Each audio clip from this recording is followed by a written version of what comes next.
Hey guys, welcome back to the Giovanni Show. Today we are talking about multiple things. We also have Chris Long on the podcast later in the show.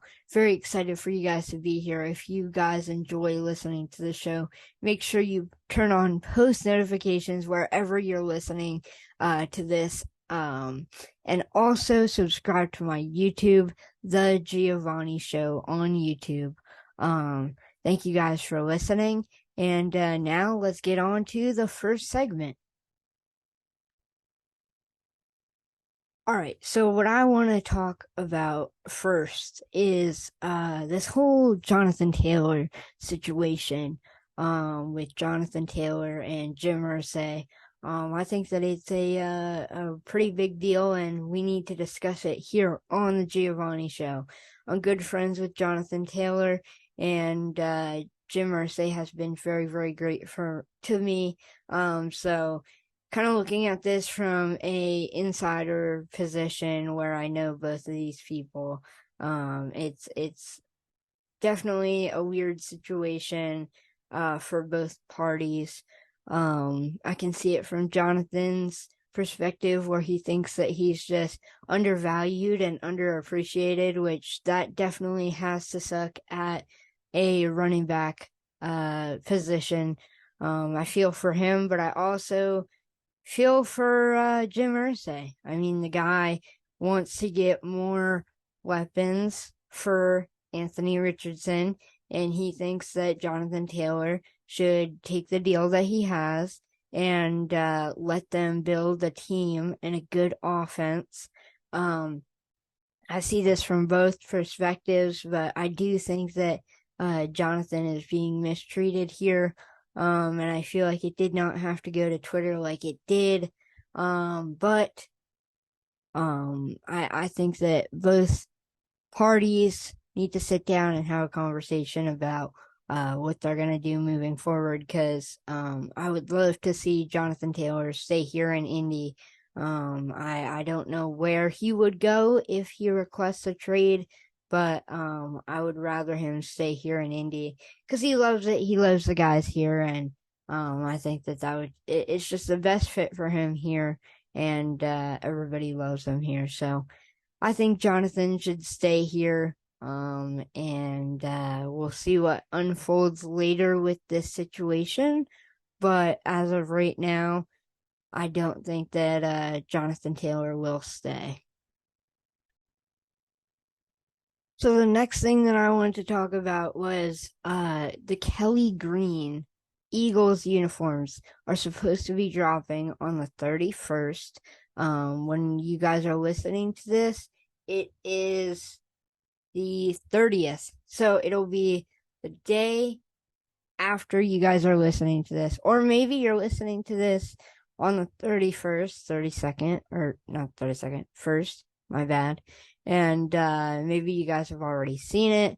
But guys, I'm very excited for this drop. I've been waiting years and years and years and years and years for the Kelly Greens to come back. I'm very excited to see them come back. I'm excited to see guys like Jason Kelsey and Jalen Hurts and Devontae Smith and AJ Brown and Fletcher Cox and Brandon Graham, all these guys in those jerseys. Very excited.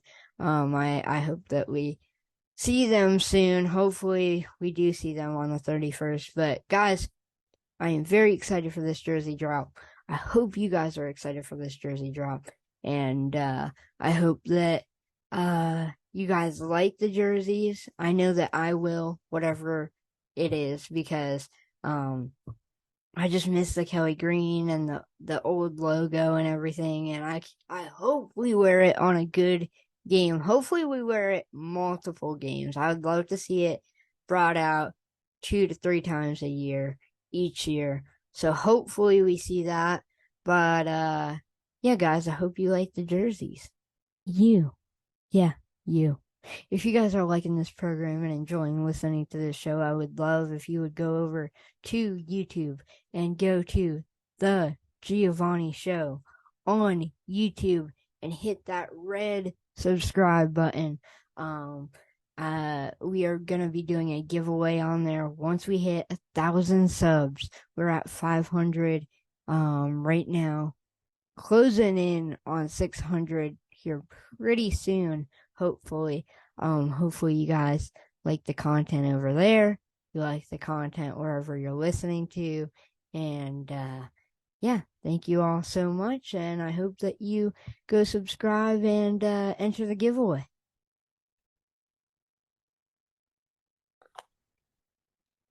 Hey guys, welcome back to the Giovanni Show. Today we have on one of my personal best friends and a Super Bowl champion, Chris Long. What is up, man?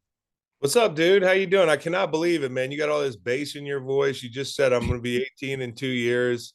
Like, what the heck is going on, dude? Like, you gonna have a mustache soon, the whole thing. You're getting big, dude. Right? Yeah, you said about the mustache. I actually shave now, so. It's crazy, bro.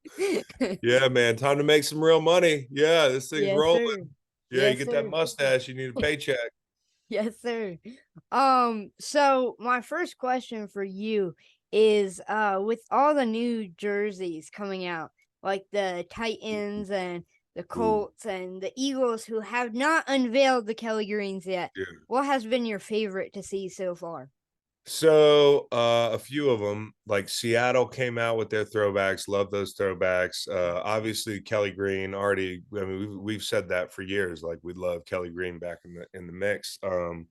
My favorite though, like just and it's nostalgic. I can remember growing up and playing Madden, and I used to always play with Tampa Bay on the creamsicles. Yeah. So I love the creamsicles. I love that orange. I think it's like amazing. I think all these throwbacks should be more permanent. Like I did a thing the other day on all the teams I think should wear throwbacks, and there were like 7 or 8 of them, like including the Falcons and Dolphins. But I love the Browns all white. I don't want to leave out any of the other ones. The Colts were all right. Like I think you got to wear black cleats with that Colt. Like you saw Rodney Thomas's. They had Pierce and Rodney Thomas on the site. Like I thought Rodney wore it better Yeah. with the black cleats and all that. But there was one more you mentioned. You know, there's the creamsicles. They're great. Titans. Oh, the Oilers uniforms are some of the best in NFL history. Yeah. Yeah. I was so excited to see those. Like, oh my gosh. Yeah, no, I mean they look great. DeAndre Hopkins looks awesome in them. We've seen that before, so we'll see it again. Did the Vikings release a new one too? Didn't And they maybe they release? did, but you know, I think for the Vikings, I think for any team, like you'd be hard pressed to find a team that shouldn't go backwards, you know, Yeah. except for maybe the Bucks. They need to go all the way backwards, you know, to the creamsicles. So yeah, usually if you go backwards, it looks better. Yeah, for sure. The Eagles are just teasing us at this point, not unveiling those jerseys. No, I know. People are gonna love them. I feel like it's the hype is a lot like when you hear about a movie so much and how great it is, and you go see the movie and you're like, oh, you know, like I hope we don't overhype the Kelly Green and then people put him on and it doesn't look as good. Like I doubt that happens, but you never know. Yeah, I mean it's hard to not look good when you have a guy named Jalen Hurts. Oh, he's going to look good, you know, but not everybody on the roster is going to look good in the Kelly Green. You know, some of these offensive linemen, they're particular about the uniforms because, you know, body shape and that sort of thing. Like I used to love wearing all white at night when we play primetime games. And I actually had a choice, you know, like Jeff Fisher would be like, hey, Chris, what should we wear? Like captains. And the O lineman would get pissed at me because they were like, that is not slimming, man. Like we cannot wear this every time we go on national TV. Yeah, I think Kelsey will look good in it though. Kelsey looks good in everything, man. Right, It's a mindset. If you have that kind of mindset, you just look good, you know, right, all the time. right. Um, so what do you think about the Eagles bringing in some younger talent at defensive line like Jalen Carter? I love it. I love it. I think he's going to be a stud. I got to meet him when I went to Philly and went to a practice, and he's just a big man. I got to interview Nolan Smith. Love that kid. You know, he can set the edge. He can rush. You know, a lot of people made a big deal about some of these other edge rushers, and I think you know the kid down in Houston could be good. I like the kid at Texas Tech, but who's in Vegas now. But I do think Nolan's tape was just as good as Will Anderson's in spots, and I think you got tremendous value for him. I know people are worried a little bit about the weight and that sort of thing, but the guy plays physical as most Georgia guys do. And so, Howie Roseman loves building a defensive line that you can rotate in, and he knows that some of the guys that are key guys are older now, and that happens quick. Like, from the time where you're playing really well to the time when you're like a vet and you slow down and you need to rotate. Like, I know from experience, like that ledge is hard to see. So it's really good having those guys. You've got Josh Sweat, who's really come on, not a rookie, but young guy. And BG and those guys. So really good group. Howie got a taste of that rotation during the Super Bowl and has not looked back. Yeah. It went from everybody hating Howie to praising him and treating him like a god. So Well, that's the job of a GM, and like you're gonna heavy as the head that wears the crown, and he's done some things in the past that I haven't always agreed with, just like any GM. But and I'm sure fans can say this, but a lot of his moves have turned out to work out. And I think some of it, when you make that move, you're just not sure. Like, I don't think when he drafted Jalen, he knew for sure it would play out like this, but it was great insurance. He's made a lot of moves in recent history, grabbing CJ Gardner Johnson, renting him for a year, stuff like that. That has just been key pieces, and he deserves a lot of credit. oh, for sure, for sure. I've always treated him with good respect just because he's been so nice to me. And man, the moves that he's been making lately, especially since last year, oh Yeah. my god. Well, I couldn't pump his head up too big because he was actually like able to fire me. So like I kind of, but me and Howie have become cool after football, especially. I mean, we were cool when I was in Philly, but it's been good to talk to him about a couple things and learn some stuff. And he came on our RV and did an interview too. It was fun. Yeah, he's awesome. Yeah. Yeah. So what are you most excited to see this upcoming NFL season? We're in training camp now. What have you been looking at that just makes you excited? Yeah, I'm really interested to see, just bouncing around the league right now. Like, I do these team reports. I really go soup to nuts, everything, cap space, backups, the whole thing, and I get to know all the rosters. And the Ravens are a team that I'm very interested to see how they play. I mean, look at like Todd Monken coming in from Georgia, and you look at Lamar, and everybody's talked about weapons and that sort of thing. Well, Odell Beckham, who hasn't been healthy, continually for the last like year and a half, 2 years, but he's going to make 18 million this year if he plays well. You bring in Zay Flowers. You've got two really good tight ends, and the new coordinator is going to spread it out a little bit. We've seen the Greg Roman thing. Well, let's see how it works when we get in a bit of a QB friendly offense for Lamar. So I'm really excited to see kind of how he takes that jump, because you've seen a guy who's been an MVP, but in a system that's kind of held him back in some ways. That's what I see in the AFC. I also want to see Justin Herbert with a new offensive coordinator in Kellen Moore.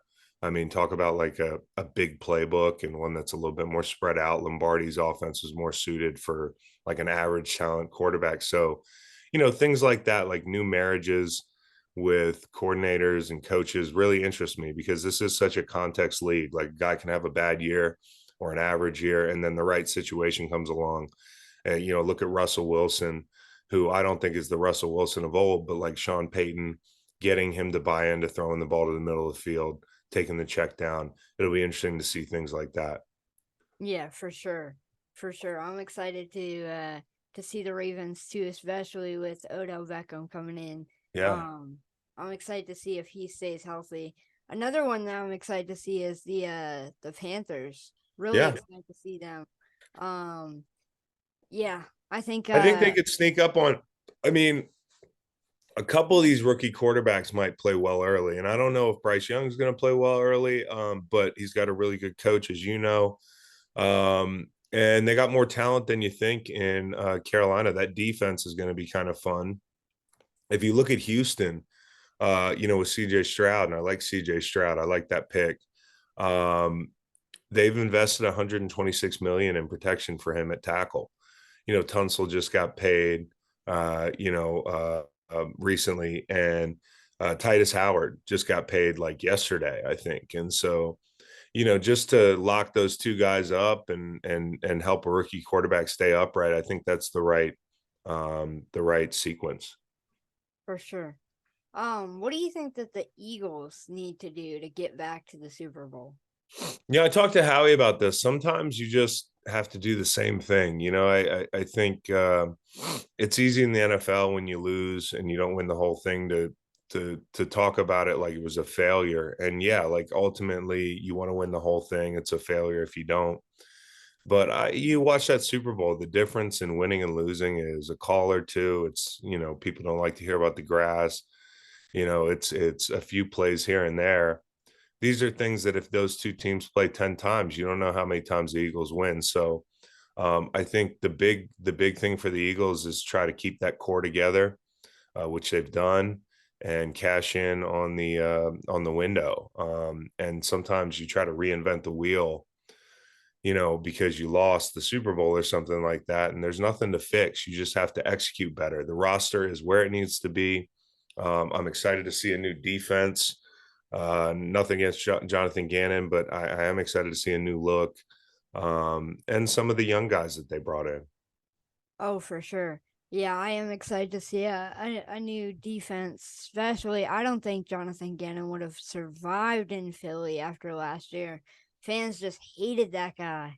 I could feel that. And, when you give up a lot of points in the Super Bowl, people get kind of down on you. To be fair, we gave up a lot of points in the Super Bowl and won.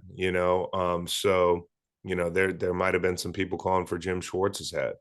It's just one of those things. And, I think Gannon seems like a really good guy. And I'm glad he got an opportunity to be a head coach. He's got his work cut out for him in Arizona, though. They're going to be bad. And so, it's one of those things like maybe at some point, careful what you wish for when you get to be a head coach. You got the Kyler contract, you have the roster the way it is, and that division.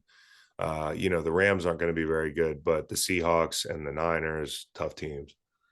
Yeah, I got to talk to him at the NFL Combine this year, and he seemed excited, but I was like, because it's gonna A take a lot of lot of work. rebuilding, Yeah, lot it's of a lot of rebuilding. work. It feels like, when I got drafted high, it's like your whole life you want to get drafted high. And then you get drafted high and you're like, okay, I'm on a bad team and things are going to be tough. It's the same thing with getting a head coaching job. You don't get that job because the team was good. For You're in sure. there because there's a lot to fix. Yeah, for sure. I think that he'll be able to take that head on though. Yeah. Yeah. I'm rooting for him. Yes, sir. So with Aaron Rodgers taking a bigger pay cut than Tom Brady ever took, do you think Yeah. they're contenders? I don't know what else they're going to do between now and, the end of the season with that cap space. Certainly they're going to fill some holes in the roster. I think the Jets are maybe the third best roster in the AFC East, but that's a really loaded division. Like you could argue that the Bills have a better roster, the Dolphins have the best roster in that division, and I don't think it's particularly close. So there's room to make up. I think it's great of Aaron Rodgers. I mean, it's unprecedented. And for people in Green Bay, they're probably like, "Damn, you never did that for us." But this goes to show how happy he is there to just have another opportunity and how bad he wants to win over the next 2 years. I'd be happy if Sauce Gardner gave me that chain too. Yeah, that was a sweet chain. I might even wear that chain. Yeah, That was that thing sweet. was sweet. Yeah, he's a look out, Kirk Cousins. Right. Mm-hmm. So one last question for you. What do you think in your eyes is the most underrated team going into this season? Ooh, underrated team. I think the Steelers are up there. Um, I think the Steelers have a young quarterback who has the it factor. He might not be the most talented in the world. We just had Kenny Pickett on the pod. I love the guy. Najee in the backfield. You've got talented wide receivers, right? Like Pickens, he could be as good as anybody. Fryermuth, offensive line, they're going to improve. And defensively, you get TJ back. Highsmith had a great year. You've got that core. I'm excited to see the Steelers. I think a lot of people are overlooking them in that division. and they could slide in the playoffs. I mean, I think they're a 10-win team, and we'll see where the chips fall from there. But in the AFC, it's tough to get in as a wild card. I've been saying it since day one that Kenny Pickett can be that guy, and everybody Yeah, wants to talk about how he has small hands, but if yeah. he, I feel like the guys will rally around him. And remember this one, Gio. I think the Packers could be better than people think. All Yeah, right. yeah. Yeah. Everybody write this down because if Chris is right, like, Yeah, we can play this social if I'm right. If we don't, we'll just bury it. But yeah, right. you know how the business goes. Yeah. We'll clip it and like if it doesn't work out, we'll just like throw it away. Exactly. Exactly. Thank you so much for coming on, man. It's always a blast to talk to you. Of course, anytime, and I'll see you soon, man. I cannot believe it, dude. I cannot believe how big you're getting. This is crazy. I mean, I got to look out for you, man. You're gonna have the biggest podcast in the world soon. I'm gonna be chasing you. I hope so, man. Yeah. Well, good to see you. Tell your folks hi. Okay. Yeah, thank you. All right, brother. I'll see you. All right, guys, this has been the Giovanni Show with your host, Giovanni. Um, you can find me over at Twitter at Geo the Podcaster. You can find me on Instagram at Geo the Podcaster. You can find me on Twitch at Geo the Podcaster. So, um, I hope you guys enjoyed this episode with my guy Chris Long. Had a lot of fun talking to him. I hope you guys liked all the segments that we did here. Hope you guys enjoyed the entire thing. If you did, please let me know on Twitter that you listened, and you liked it, or things that I could be doing differently that you would like to see on here. Thank you guys for listening though, and I'll catch you guys next time.